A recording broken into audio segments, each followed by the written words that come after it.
ஆயுர்வேதம் ஒரு பொக்கிஷம், நம் ஆயுள் நீட்டக்கும் அற்புதம்.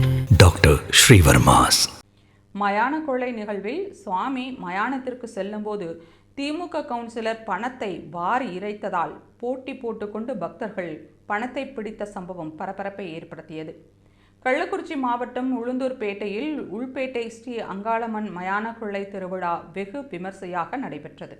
கடந்த 10 நாட்களாக நடைபெற்று வந்த இந்த திருவிழாவின் முக்கிய நிகழ்வான மயான கொள்ளை நிகழ்வு இன்று நடைபெற்றது. கோவிலில் இருந்து ஸ்ரீ அங்காளம்மன் வீதி உலா புறப்பட்டு சாமி மயானத்திற்கு சென்றபோது திமுக கவுன்சிலர் ஒருவர் 100 ரூபாய் நோட்டை வாரி இறைத்தார். அப்போது பக்தர்கள் ஒருவருக்கு ஒருவர் போட்டி போட்டுக்கொண்டு பணத்தை பிடிக்க முயன்ற சம்பவம் அப்பகுதியில் பரபரப்பை ஏற்படுத்தியது மட்டுமல்லாமல் உள்ளூர் மக்களிடையே பெரும் பேசுபொருளாகி உள்ளது. கவுன்சிலர் வாரி எறிந்த பணத்தை பக்தர்கள் போட்டி போட்டுக்கொண்டு பிடித்த வீடியோ இப்போது சமூக வலைதளத்தில் பரவி வருகிறது.